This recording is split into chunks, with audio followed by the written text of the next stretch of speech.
Magkakapatid na zombie, ito pala ang ama, ganun din pala ang ama nila.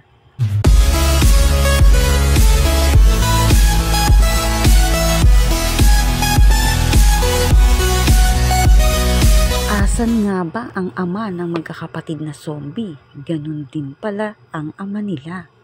Tara, alamin natin. Kamusta po mga kalingap? Muling nagbabalik ang inyong lingkod, mini vlog, naghahatid ng update tungkol sa mga kalingap.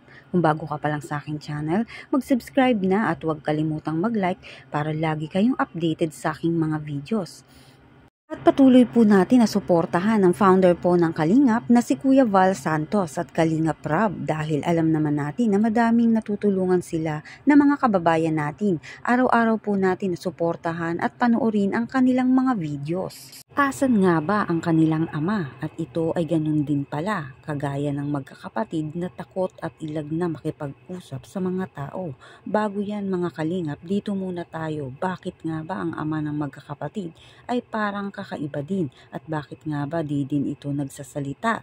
Nagtataka nga tuloy ang karamihan na baka daw may kinalaman ang kanilang ama kung bakit ang mga ito ay hindi din nagsasalita at napakahirap makipag-usap sa ibang tao. At nakita din natin mga kalingap, may kapatid din pala itong lalaki, ang mga magkakapatid na zombie. Gaya din nila na hiyang-hiya at ayaw din umano nito makipag-usap. Kaya talagang ganun na nga ang mangyayari na kapag ikaw ay nasa kabundukan kasi sila ay nakatira doon at yun lang ang kanilang nakikita at ginagalawan ay puro puno lang at halaman ang mga nakikita, lalo na ang hirap ng kanilang lugar, malayo sa sibilisasyon, malayo sa madaming tao, kaya talagang masasabi natin na ganyan talaga ang kanilang pakikitungo dahil nga sila ay hindi nga po na-i-expose, kaya nga dapat talaga na sila ay matulungan, maturuan dahil nga kaawa-awa din naman na lumalaki sila na kulang nga po sa kaalaman at pakikisalamuha sa mga tao.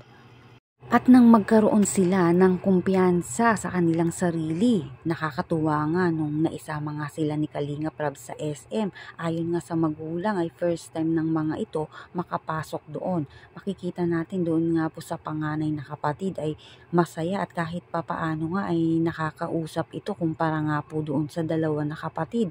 Kaya mahaba-haba pa talagang proseso ang kailangan ng magkakapatid upang ang mga ito ay masanay. Kaya talagang malaking tulong ang ginagawa nga po nito ni Kalingap Rob. Kaya wag nating kakalimutang suportahan ang ating Kalingap Rob dahil nga malaki ang pagbabago ngayon sa kanilang buhay ng magkakapatid. Dito naman tayo sa ama nga po nila. Bakit nga ba kahit ang ama nito ay nahihirapan din makipag-usap? Ayon nga sa ina na di din kahit ang tatay ng mga bata ay hindi sanay makisilamuha sa mga tao. Halos di din nga po ito nagsasalita, kaya siguro dito namanan ng mga magkakapatid ang ganyang hindi rin po nakikipag-usap. Tara, panuorin po natin ang video. Hello. Sino pong nandito po? Bumalik tayo sa akin guys. Magtatago muna.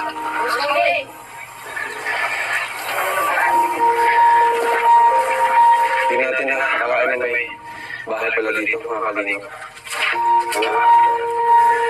Magandang araw po, Nay. So, kumusta kayo ngayon? Matagal na po kayo dito?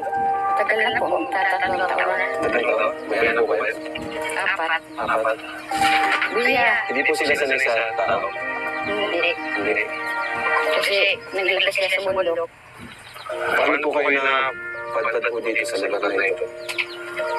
Parang zombie daw. Ay, yun nga. Kung magulat na sila, mga diretso tayo. Matagal na. Wala na sila ng ito. Oo, wala silang imik, wala. Wala ito ng mga pagkita kahit ano. Basta pag lumakan nyo dyan, diretso sila ng tatlo, magkakasunod sila ng ganyan. Kaya lang pwede rin tatlong itik, tatlong sungit, tatlong Paano sila magkakapatid? tatlong babae sila ng mga lalaki. Salamat po tayo.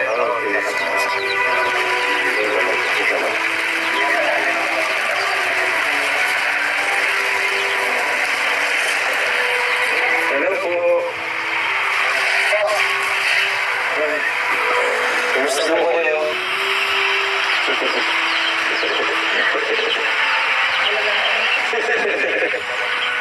Kumusta po kayo? Ba't po hindi po ako kinakausap? Ate, okay lang po? Kaya kayo? Wala tayo kinakausap mo kami. Ano po pa pala ate? Sina, kaapat. Luisa, Luia, Catherine. Luisa.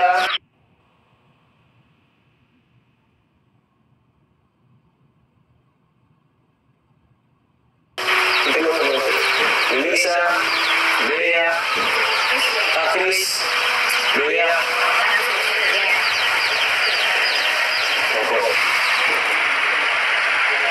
Bakit po hindi sila nagsasalita? Ano po? Sige. Ano yung natin?